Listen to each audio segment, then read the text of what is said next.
오늘 보실 말씀은 신약성경 68면에 마가복음 9장 14절부터 29절 말씀까지를 제가 한 절 읽고 여러분들 한 절 읽고 교독하며 읽도록 하겠습니다.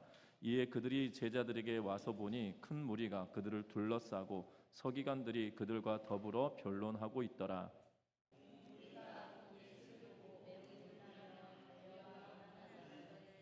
예수께서 물으시되 너희가 무엇을 그들과 변론하느냐?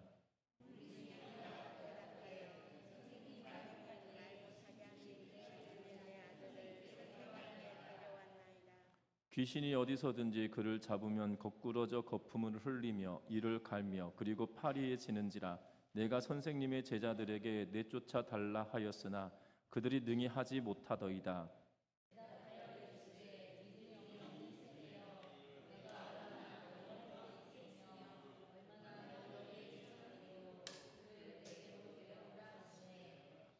이에 데리고 오니 귀신이 예수를 보고 곧 그 아이로 심히 경련을 일으키게 하는지라. 그가 땅에 엎드려져 구르며 거품을 흘리더라.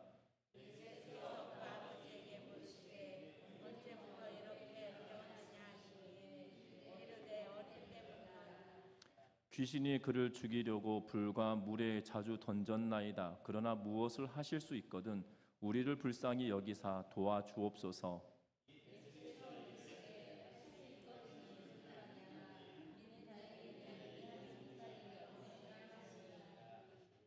곧 그 아이의 아버지가 소리를 질러 이르되 내가 믿나이다. 나의 믿음 없는 것을 도와주소서 하더라.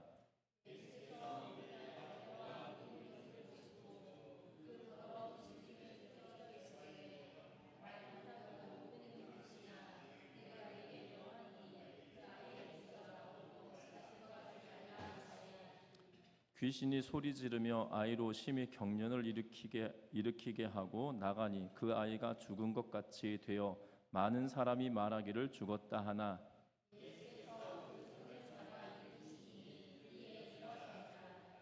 집에 들어가심에 제자들이 조용히 묻자오되 우리는 어찌하여 능히 그 귀신을 쫓아내지 못하였나이까.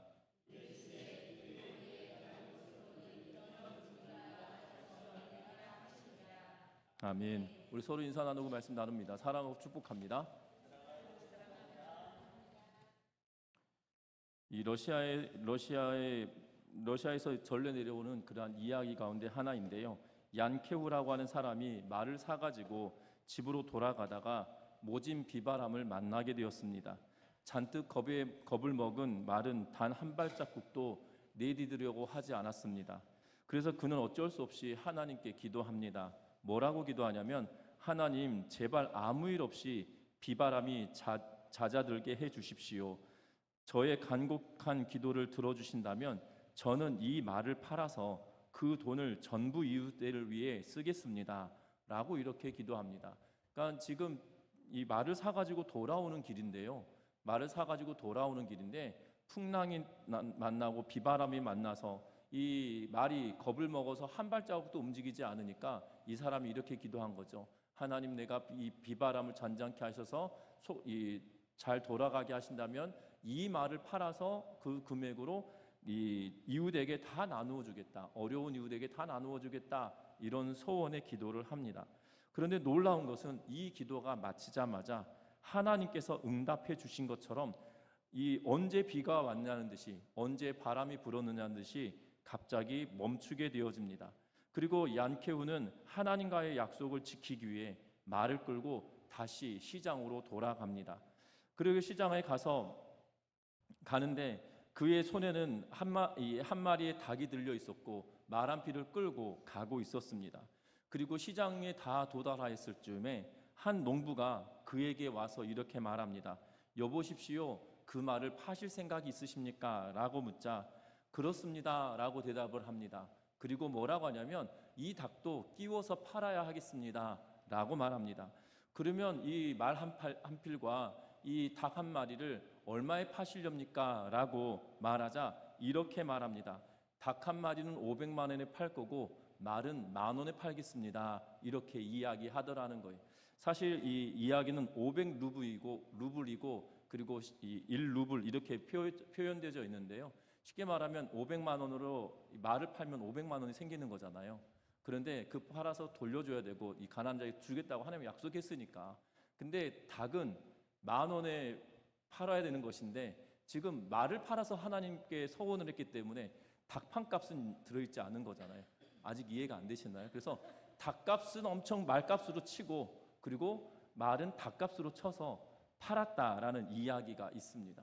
우리가 어떻게 보면 우리가 신앙생활 하면서 하나님께 기도하고 간구할 때에 어쩌면 우리의 하나님께 급할 때는 내가 서원하듯이 하나님께 기도했지만 결과적으로 하나님께서 응답하셨을 때는 내가 돌이켜서 어떻게 하면 내가 하나님과의 약속을 안 지킬 수 있을까? 지금 이 앤리캔 그나마 양심적인 것 같습니다. 이 닭 한 마리를 비싸게 팔고 말을 싸게 팔아서 싼 것을 나눠주겠다 이런 심산으로 서원도 지키고 그리고 자기 이익도 챙기고자 하는 아주 이렇게 표현하면 맞는지 모르겠지만 영악한 이 꾀를 부리고 있는 그러한 모습을 보게 되죠. 우리들의 신앙의 여정도 이러한 것 아닌지 살펴보며 살아가는 우리 모두가 되었으면 좋겠습니다. 왜냐하면 오늘 성경 말씀을 보면 분명한 것은 제자들이 3장에 보면 예수님께서 그들을 짝지어서 예수님께서 전도 여행을 보내십니다. 그리고 그곳에서 놀라운 역사들이 일어나죠.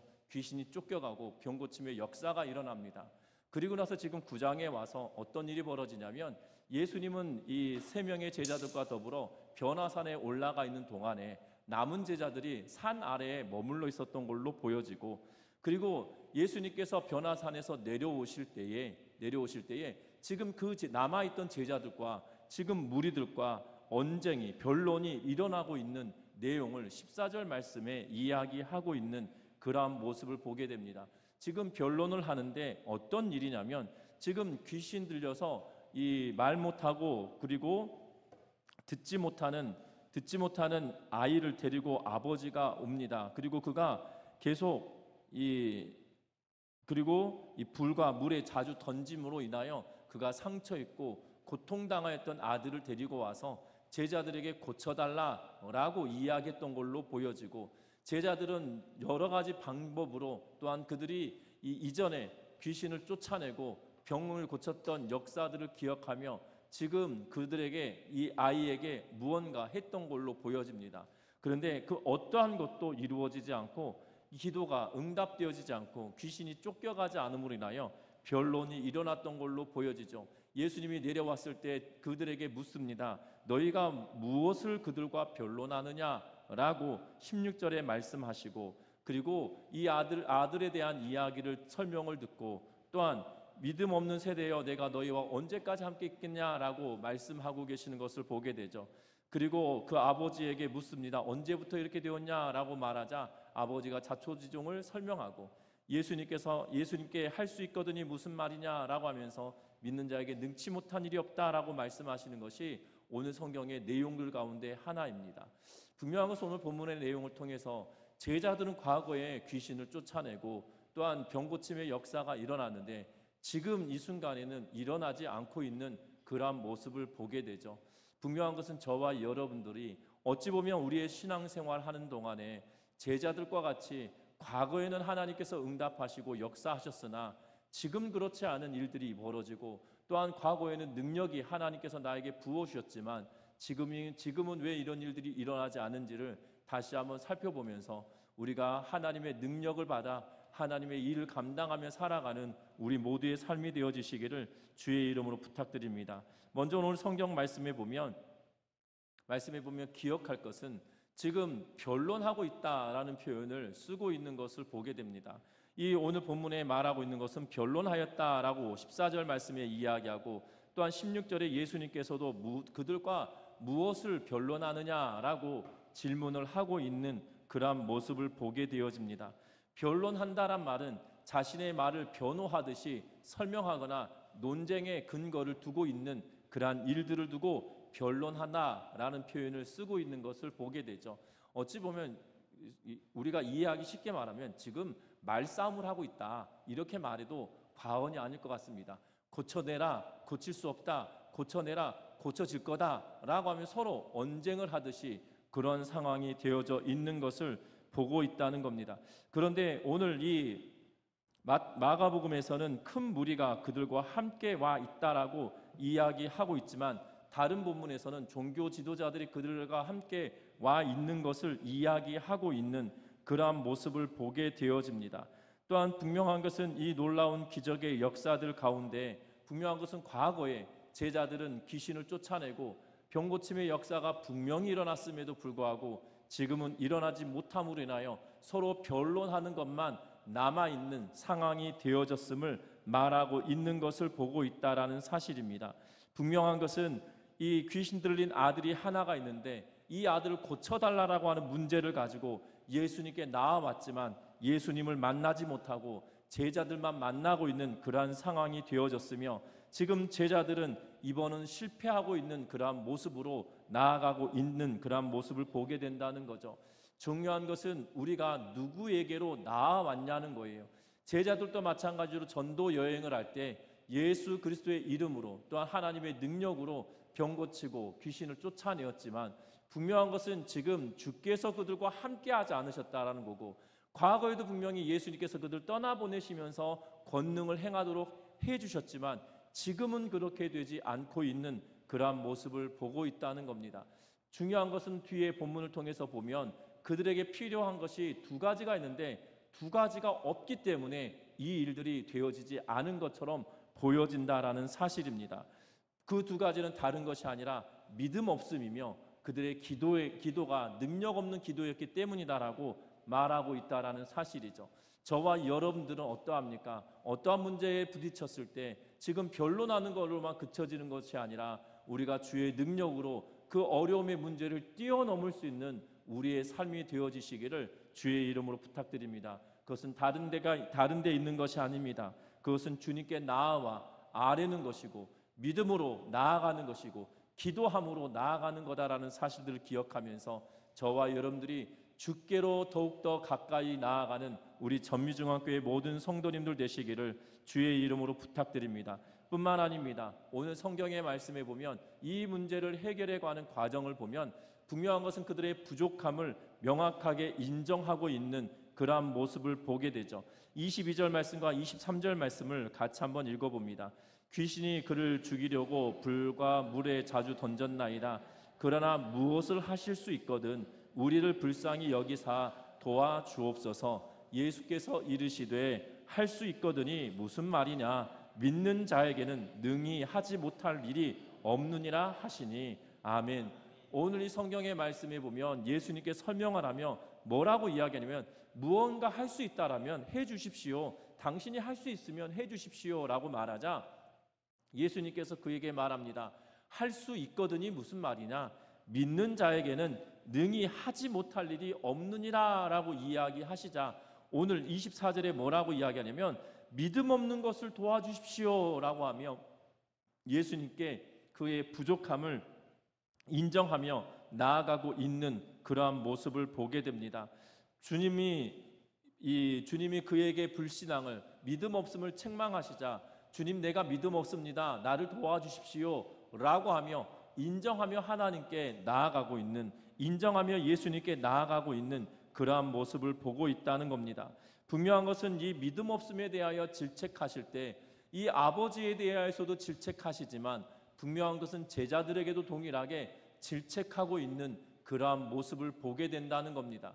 분명한 것은 제자들이 달라진 것은 없습니다. 도리어 달라진 것은 예수님과 좀 더 오래 함께하고 있다는 거예요.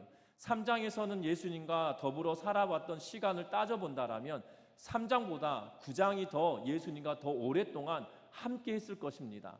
그런데 지금은 3장에서는 능력이 나타나고 9장에서는 능력이 나타나지 않아요. 3장에서는 전도 여행을 하며 귀신을 쫓아내고 병을 고치고 하는 능력이 일어났지만 9장에 와서는 귀신도 쫓아내지 못하고 병 고침의 역사를 나타내지 못하고 있는 그러한 모습을 보게 되죠. 여러분들 참 희한합니다. 믿음이 시간이 지나면 지날수록 믿음이 잘 자라면 좋겠는데 믿음이 자라지 않았다라는 사실이죠. 그런데 중요한 것은 이 귀신으로 말미암아 고통 중에 있는 아들을 둔 아버지는 자신의 믿음 없음을 인정하고 주님께 나아가고 있다라는 거예요. 그런데 중요한 것은 제자들의 반응은 어떠하냐면 아무 말도 일어나지 않습니다. 도리어 28절에 보면 제자들이 조용히 물었다. 집에 들어갔었을 때 제자들이 조용히 물었다라고 하면서 왜 우리에겐 이런 일이 일어나지 않습니까? 라고 하며 사람들이 떠나고 집에 들어갔을 때 묻고 있는 그러한 모습을 보게 되죠. 분명한 것은 여러분들, 우리가 신앙생활 해가면서 올해보다 내년이 더 믿음이 좋아지면 참 좋겠는데, 제자들처럼 우리의 믿음은 이전보다 더 좋아지는 것이 아니라 더 나빠질 수도 있는 그러한 모습을 우리에게 보여주고 있습니다. 3장은 어찌 보면 예수님께서 그들을 부르시고 나서 얼마 되지 않은 것처럼 3장의 시간을 통해서 보면 그렇게 여겨집니다. 그런데 9장이라고 하는 본문을 읽어가면 이제 예수님의 십자가를 지실 사건이 가까워왔기에 점점 공생의 중반을 지나 후반으로 돌아가는 그 시간이 길어진 상황이라는 거예요. 그럼에도 불구하고 그들의 믿음이 더 나아지고 기도의 확신이 더 나아져야 됐음에도 불구하고 그렇지 않고 있다라는 사실입니다. 분명한 것은 우리는 어떤 순간이든 우리의 믿음이 연약해질 수도 있다는 거예요. 믿음이 없어지는 것이 아니라 우리의 믿음이 연약해질 수도 있다는 겁니다. 믿음이 없어지진 않습니다. 왜냐하면 이 믿음의 고백은 하나님께서 우리 마음에 성령을 부어주셔서 그 성령께서 우리에게 믿음의 고백을 하도록 만들어주시기 때문에 그 성령은 소멸하거나 없어지지 않아요. 구약의 성령은 하나님께서 특별한 이들에게 부어주십니다. 사사들에게 부어주시고 또한 사울 왕에게 부어주셨고 다윗 왕에게 부어주셨습니다. 그런데 특징적인 것이 있다면 하나님의 특별한 계획과 목적이 성취되어지면 하나님의 영이 떠나버려요. 그런데 신약의 성령께서 함께하신 오순절 성령의 사건 이후에는 어떤 일이 벌어지느냐? 성령이 더 이상 떠나지 않아요. 그래서 영원히 우리와 함께하심을 명확하고 분명하게 말씀하시죠. 그래서 하나님의 자녀된, 그래서 이 바울은 우리에게 뭐라고 말하냐면 양자의 영을 받은 자들이다 라고 이야기하면서 우리에게 양자를 삼으셨다라고 말씀하고 있는 것을 보게 됩니다. 그래서 우리의 문화권에서는 양자를 파양하기도 하는 일들을 종종 역사적으로 자주 보았던 일들이기 때문에 양자 그러면 이 언제든 쫓아낼 수도 있을 거다라는 이 착각을 하는데요. 로마 법은 그렇지 않았어요. 친아들을 버리더라도 양자는 버릴 수가 없어요. 법적으로 내 아들을 양자 삼으면 내가 어떠한 상황이 되더라도 이 양자는 파양할 수 없어요. 이게 법이에요. 그래서 양자됐다는 것은 더 이상 버릴 수 없는 존재로 세워졌다라는 의미를 쓰고 있는 것을 보게 됩니다. 성령이 우리 안에 계셔서 나의 믿음의 고백을 하게 만들고 하나님의 자녀 되도록 만들어서 양자 삼으셨다라는 것은 우리를 결단코 버리지 않으신다는 의미거든요. 그런데 우리의 믿음은 우리 주변의 환경으로 인하여 넘어지고 쓰러질 때도 있는 것을 보게 됩니다. 우리의 믿음이 잘 자라면 좋겠는데 여러분들 이 농사를 지으실 때 똑같이 밭을 갈았고 그리고 둔덕을 만들었고 또한 비닐을 씌웠고 똑같이 사왔던 묘목이나 이 모종을 심었는데 어떤 것은 잘 자라고 어떤 것은 잘 자라지 못하지 않습니까? 여러분들 이렇게 농사 지을 때 이러시나요? 자, 내가 너를 버렸어. 너를 내가 택했어. 오늘 너는 보니까 예쁘구만. 그래서 너는 내가 키울게. 이러면서 키우시나요? 아니잖아요. 다 똑같이 물을 주고 또 어떨 때는 그 식물들 보면서 뭐 기쁘면서 야, 너희 언제 이렇게 자랐냐라고 하면서 감탄하신 분들도 있으실 거예요. 저는 가끔가다 한 번씩 이 방울토마토 볼 때마다 깜짝 놀랍니다. 분명히 이렇게 묶으려고 했는데 어느 순간 묶을 수 없을 정도로 확 커버려가지고 진짜 깜짝 놀라거든요. 그러니까 이 놀릴 때가 있습니다. 그래서 니네 어떻게 이렇게 크냐 하면서 방울토마토 하나 딸 때마다 야 너는 진짜 대단하다 이러면서 혼자 이렇게 중얼중얼하면서 따거든요. 그런 분도 있을 겁니다. 분명 애정을 가지고 때로는 이게 희한하기도 하고 해서 그럴 텐데요. 그런데 같은 밭, 같은 모종을 사왔고 같은 정성을 뿌렸지만 때로는 되지 않을 때가 있죠. 그런데 이유들이 각각 있을 겁니다.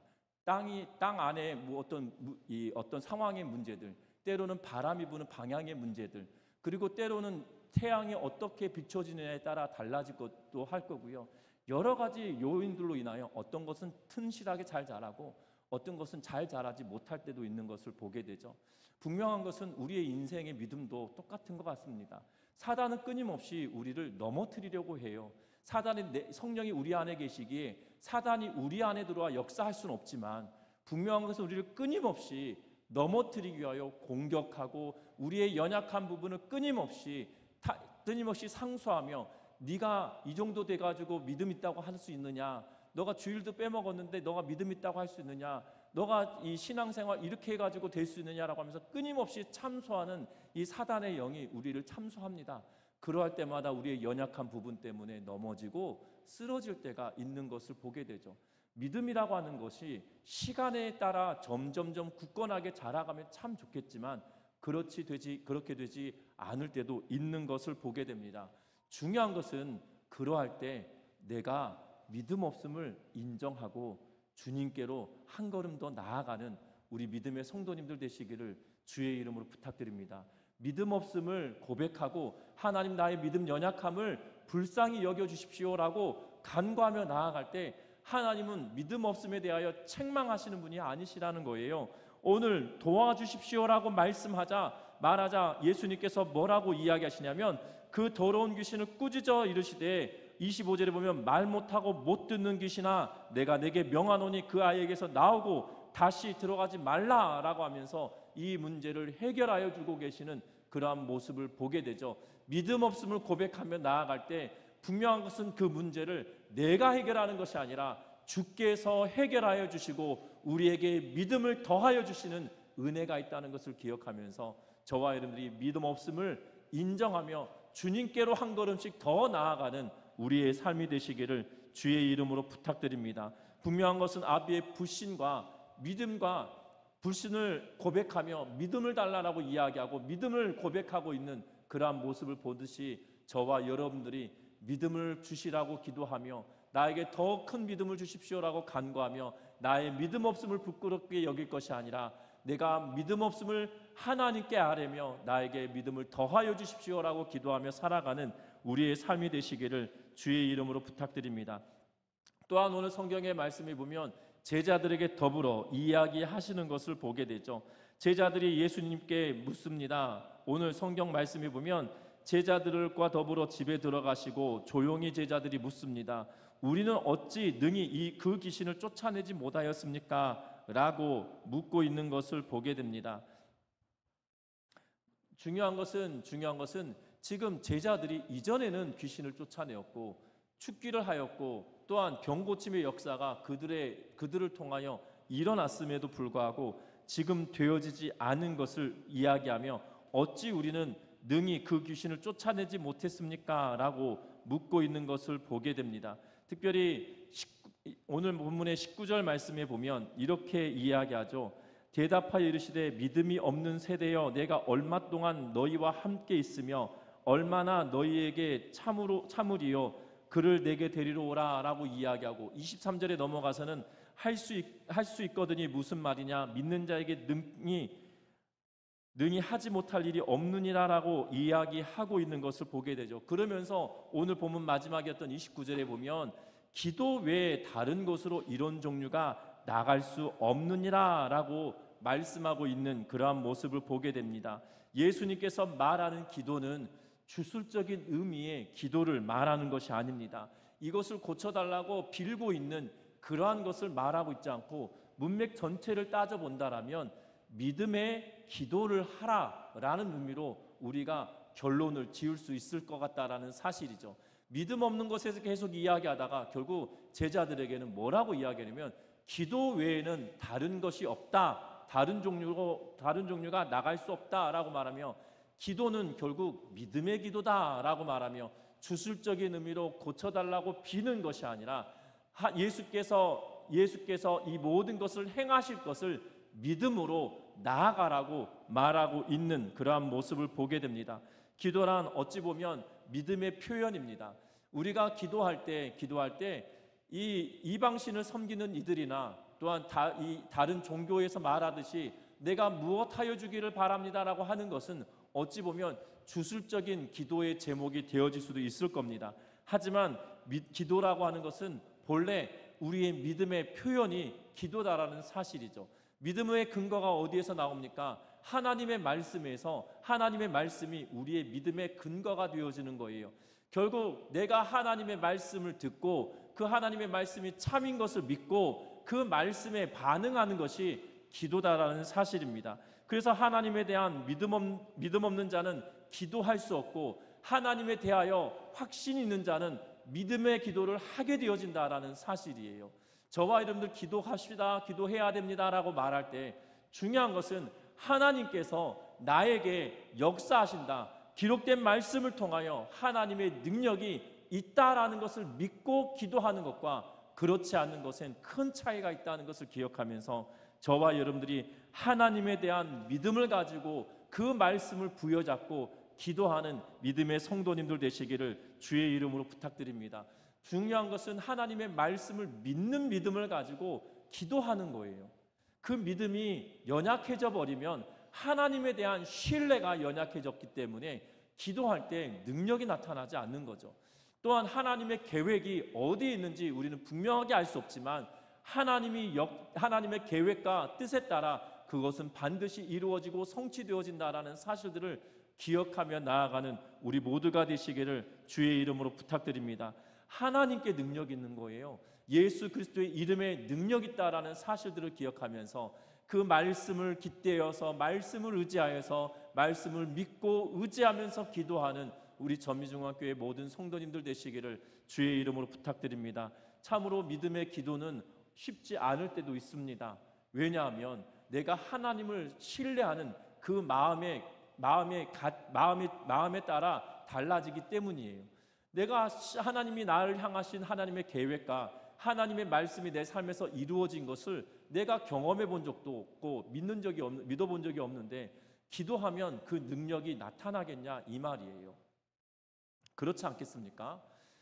예를 들어서 설명하면, 저희 아버지 돌아가셨는데 저희 아버지 살아계셨다라면 만약에 저희 아버지가 뭐 수백억의 자산가인데, 마치 수백억의 자산가인데 그냥 수백억의 자산가가 아닌 것처럼 자녀들을 혹독하게 가르치셨다라고 예를 들면 설명하는 겁니다. 저희 아버지가 뭐 수천억의 뭐 자산가라는 게 아니라 예를 들어 설명하는데, 그런데 혹독하게 가르치신 거예요. 어렸을 때부터 뭐 일을 하면서 학비를 벌게 하고 뭐 이러면서 막 가르치셨습니다. 그러면서 아버지가 한 번도 이 돈이 어마어마하게 많다라는 것을 한 번도 보여준 적이 없고 경험해 본 적이 없어요. 그런데 갑자기 저희 아버지가 이렇게 말하는 거죠. 내가 유산을 물려줄 건데 너 어느 정도 필요하냐? 한 100억이면 되겠어? 이렇게 묻는 겁니다. 그러면 제가 어떻게 할 것 같으십니까? 아버지 거짓말하지 마세요. 아버지 무슨 뭐 로또라도 당첨되셨습니까? 이렇게 말하지 않겠습니까? 그런데 아버지가 평상시에 아버지가 이야기할 때 어떻게 하면 이 재산이 내가 얼마나 있는지를 알려주고 물질을 이렇게 사용하는 것을 가르쳐 주시면서 그렇게 교육을 시키셨다라면, 아버지가 유산을 물려주신다고 할 때 너 유산을 얼마나 줬으면 좋겠냐고 하면 제가 이러지 않겠습니까? 아버지 반은 주셔야 되지 않겠습니까? 장남인데 뭐 이렇게 하지 않을까요? 예, 별로 감흥이 없으시네요. 저는 생각만 해도 기분이 좋은데요. 예, 큰아들이란 기쁨이 거기에 있는 거죠. 예. 중요한 것은 본 적이 없으니까 못 믿는 거예요. 경험해 본 적이 없으니까 못 믿는 거죠. 성경을 읽으면서도 그 성경이 내 삶 속에 영향을 끼쳐본 적이 없고, 그 하나님의 말씀이 내가 신앙생활하면서 아무런 관계가 없었으니 정작 하나님께 기도할 때는 믿음의 기도가 할 수 없는 거예요. 여러분들 하나님의 말씀이 여러분들의 삶 속에 지대한 영향을 미치며 그 하나님이 어떠한 분이신지 말씀을 통해서 깨닫고 아는 만큼 하나님께 기도하게 되어진다는 것을 기억하면서 믿음의 기도가 날마다 흥하여지는 은혜가 있으시기를 주의 이름으로 부탁드립니다. 우리의 하나님이 어떤 분이신지 알면 그 깊이만큼 우리가 기도하게 되어진다는 거예요. 근데 하나님을 아는 지식이 얕으면 얕은 것만큼밖에 기도하지 않아요. 근데 하나님을 아는 지식이 깊어지면 깊어지는 것만큼 우리가 그 하나님께 기도하고 묵상하며 그 하나님의 크신 뜻을 기대하며 나아가게 된다는 것을 기억하며 저와 여러분들이 믿음의 기도를 하며 하나님을 아는 만큼 더 기도하며 살아가는 우리 전미중앙교회 모든 성도님들 되시기를 주의 이름으로 부탁드립니다. 그래서 기도는 믿음의 기도를 하는, 하나님을 아는 만큼 기도하는 분과 하나님을 아는 만큼 기도하지 못하는 분들이 분명히 차이가 나요. 여러분들 지금 큰 차이가 없는 것처럼 보여지지만 하나님을 알면 알수록 더 깊은 기도를 하게 되어지고요. 하나님을 아는 지식이 얕으면 그 얕은 것만큼만 기도하게 되어진다는 거예요. 여러분들, 우리 전미정학교 온 성도님들은 하나님을 아는 지식이 충만하여져서 기도의 깊이가 깊어져가는 우리 전미중앙교회 모든 성도님들 되시기를 주의 이름으로 부탁드립니다. 분명한 것은 저와 여러분들이 그 믿음의 기도가 저와 여러분들을 살리고 저와 여러분들의 가문을 새롭게 만든다는 것을 기억하면서 깊은 기도의 삶을, 믿음의 기도의 삶을 살아가는 우리 모두가 되시기를 주의 이름으로 부탁드립니다. 분명한 것은 오늘 말씀을 통해서 기억할 것이 있죠. 서두에서 이야기했던 예화를 통해서도 보면 우리는 어찌 보면 그 엔리케라고 하는 사람처럼, 이 엔케우라고 하는 사람처럼 이 얄팍한 술수로 하나님께 서원하고 응답되면 그 홀딱 잊어버리고 살아가는 우리의 삶이 아니었습니까?